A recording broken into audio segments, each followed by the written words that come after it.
Welcome. The following is a presentation for Assessment 2 in Professional Practice. I'm presenting on narcissistic personality disorder. It's described in the DSM-5 as a pervasive pattern of grandiosity in fantasy or behaviour, need for admiration, and lack of empathy, beginning by early adulthood and present in a variety of contexts. This description is controversial because it is believed it is too limited for how NPD presents clinically. This description can be thought of as the tip of the iceberg in terms of the full picture of NPD. To date, research is limited, so NPD is misunderstood and treatment is challenging, but it is improving. It is an extremely complex, varied, and interesting personality trait or disorder. The DSM-5 lists these diagnostic criteria for the diagnosis of NPD. You must have 5 or more of the 9 criteria, including a grandiose sense of self-importance, a preoccupation with fantasies of unlimited success or power, a belief of special or unique status, the need for excessive admiration, a sense of entitlement, be interpersonally exploitative, lack empathy, have a compulsion for envy, and exhibit arrogant behaviour. The limitations of the DSM-5 classification are being addressed by expanding it to incorporate a continuum or spectrum of narcissistic behaviour. The inclusion of pathological narcissism helps describe a broader range of phenomena than categorised by the DSM-5. It more realistically describes the variations of narcissistic traits and behaviours that clinicians experience. The greater range of characterisation assists in diagnostic precision and individualised treatment planning and adds perspective to understanding NPD presentations. NPD was previously considered to have 2 subtypes, overt and covert. The overt is the grandiose or exhibitionistic type that is familiar. The covert subtype presents the same feelings of being special or entitled, but underneath a vulnerable or fragile presentation. The current developing theory is that NPD and PN are multifaceted with a dynamic conception on a continuum between normal and pathological expressions of narcissism. Everyone needs a level of narcissism to have a positive sense of self and exhibit confidence, empathy, and objectivity. The difference is in the degree of narcissism and its impact on a person's life and relationships. As the study of NPD and PN develops, new subtypes are being created depending on the underlying dominant processes occurring, such as the 3 listed here: communal, antagonistic, and malignant. Another development is the division of NPD and PN personalities into real-world functioning classifications of successful, unsuccessful, and failed based on their personal experiential outcomes. This will be explained further when looking at presentations. The diagnostic challenges that occur include that other personality disorders may be confused with NPD or PN because they have common features, particularly histrionic, antisocial, and borderline personality disorders. Also, grandiosity may emerge as part of manic or hypomanic episodes of other personality disorders. And this can be distinguished by exploring its association with mood change or functional impairment. Narcissistic traits can be common in adolescence, but do not necessarily indicate they will develop NPD or PN in the future. The symptoms of NPD and PN must be distinguished from the symptoms of persistent substance abuse. And finally, the condition is highly comorbid with symptom and behavioural disorders such as anxiety and depression, substance abuse, eating disorders, and risk-taking behaviours, especially socially disapproved ones. People with NPD or PN may present with self-centeredness, entitlement, grandiosity, and competitiveness, but with interpersonally comfortable relationships. These people appear relatively well-functioning, they're usually employed, and seemingly work to their full psychological potential. They may present with comorbid depression, addiction, anxiety, or adjustment disorders, and they reflect a real-world functioning that is clinically described as successful.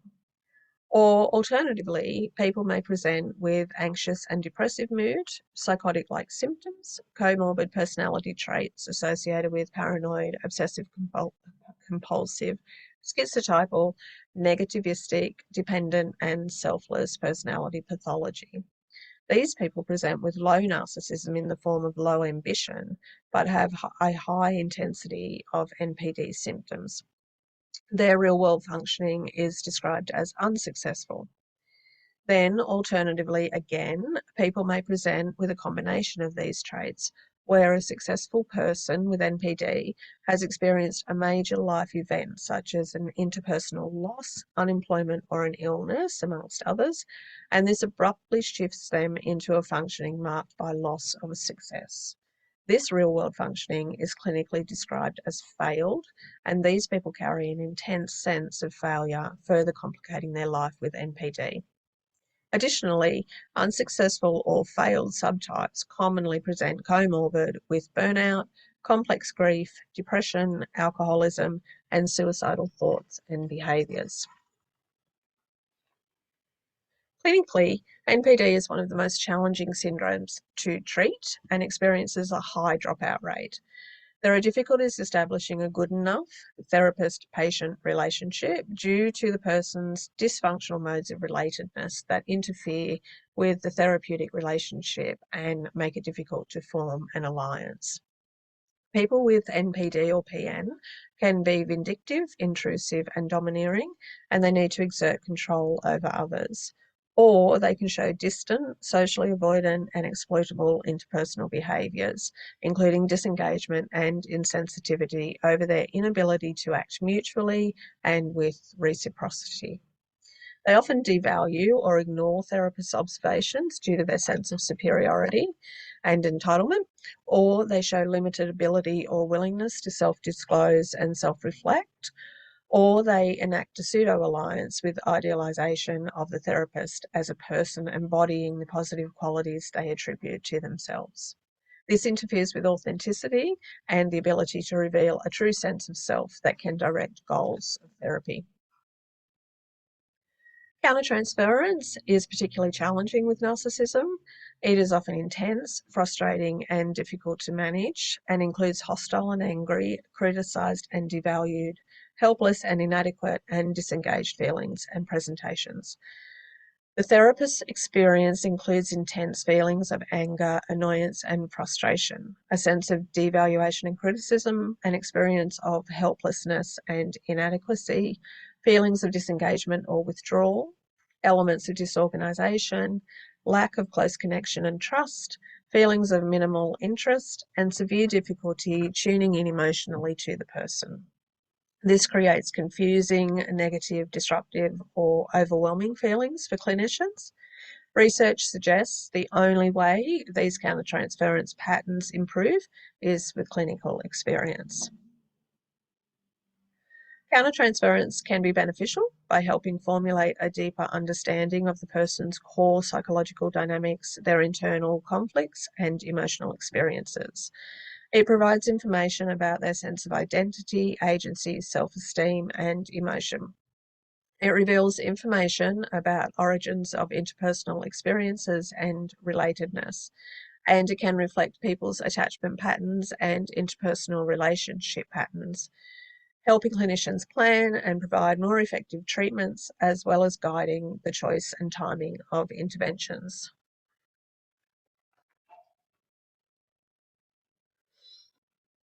To address treatment planning for this condition, it is important to adapt treatment to the heterogeneity of the condition and its varied presentations and subtypes. It must accommodate the person's unconscious management of intolerable self states and effects. It needs to understand the pathological, grandiose self of all that is good is self and all that is bad is other, that protects the person from their core beliefs of inadequacy. It is important to individualise treatment to specific symptoms, histories, presentations, psychopathological and real-world profiles of each individual.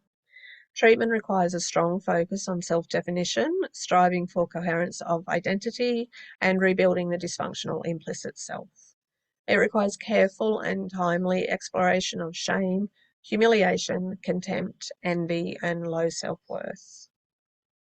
And it needs to address, focus on, and negotiate ongoing the person's lack of agency and passivity over their own inner experiences and behaviours. In terms of treatment practice, there is no empirically supported treatment for NPD or PM, in spite of its severity and prevalence. Case formulation is extremely important to orient assessment and treatment to core issues and therapeutic approaches. The therapist should avoid being overconfident to maintain a sense of equality and alliance. They should adopt a curious stance without being condescending and acknowledge uncertainty when it arises. Validation of the person's experience is crucial, as is empathic listening. Avoid criticism, but respectfully denounce sarcasm, anger, or disrespect from the person seeking support. Be patient, as people with NPD, PN work on their own time frame, and therapy can be slow and enduring. The therapist should actively assume responsibility for repairing ruptures, as the person seeking support will not be able to and will deflect blame back onto the therapist and disengage with treatment if feeling targeted. There are many therapeutic approaches that can be used, which should be matched to the individual circumstances of the person seeking support. I have chosen two to discuss. Firstly, mentalization-based therapy, which was developed for borderline personality disorder, is effective with NPD. It utilises curiosity, inquisitiveness, investigation of uncertainty, and plurality of perspective to redirect maladaptive coping strategies and build impulse regulation processes. MBT explores the patient's capacity to maintain and recover mentalising when challenged by emotionally laden interpersonal events and encourages autonomous insight and behavioural change by recognising and repairing areas of poor mentalisation. Transference-focused psychotherapy, or TFP, analyses defensive processes that maintain the person's split sense of self. The ultimate goal is to better understand the person's need for their defensive processes and to help the person tolerate a more realistic, adaptive integration of positive and negative representations of self and other. The case study describes a 60-year-old male who has presented to therapy with a feeling of dissatisfaction with life, a long-term major depressive disorder diagnosis, and a desire for someone to fix him. He describes predisposing factors of childhood neglect, significant trauma experiences throughout his life, possible complicated grief after the death of his brother and suicides of friends, relationship dysfunction in his marriage, lack of intimacy, and low motivation. A limited sense of self, a lack of goals and direction, a negative attitude, and a lack of stable commitments perpetuate his symptoms. Recognition of his depression's symptoms worsening, an inability to maintain a stable mood, and low satisfaction with his primary relationship precipitated his approach to therapy. Protective factors include his family, who he states he values greatly, and his recognition of his need for help. The narcissistic traits identified are his anxious and depressive mood, paranoid concepts, negativistic attitude, dependent and sometimes selfless personality, occasional arrogant attitude, very low ambition, a fragile sense of self, a deflated personality, a sense of entitlement, and some interpersonal exploitative behaviour. He is lacking empathy, is envious of others, and there are substance use issues that need to be explored. Treatment will commence with a determination of this person's level of personality organisation and phenomenological situation. The level of rigidity of his defensive systems will need to be explored to provide insight into his ability to engage in therapy. Determining the nature and quality of his object relations will clarify his level of dysfunction and the impact on his life. and revealing the quality of his internalized value system can help formulate the goals and direction that therapy should pursue. Checking on issues with aggression will help maintain safety and protect the therapeutic alliance. Utilising the transference-focused approach will begin with lengthy discussion about his expectations from therapy. Stern, Diamond and Yeomans found that people with NPD and PN are often grateful to have a diagnostic framework to help them understand their baffling and contradictory self-experience and interpersonal difficulties.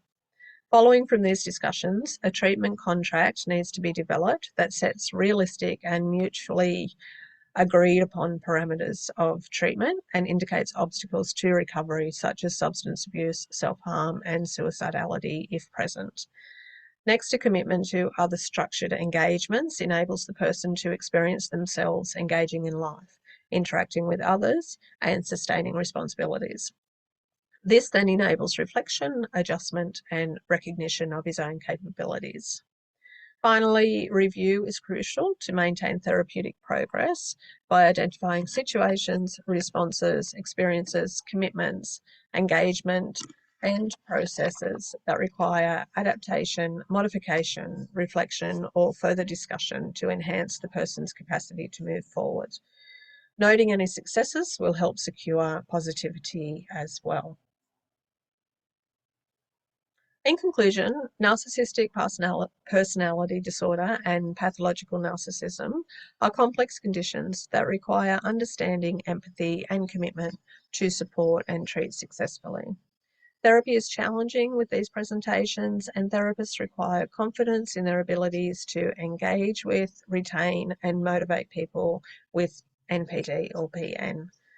Therapy is long-term and progresses slowly.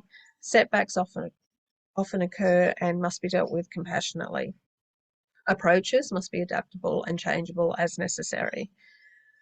Countertransference must be managed carefully, but along with transference can be valuable therapeutic tools offering great insight about the person's level of functioning.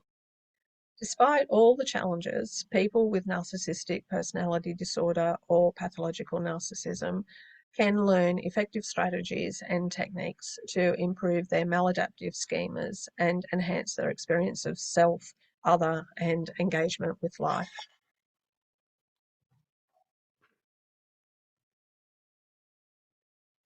These are the references that we used in this presentation, and thank you so much for listening.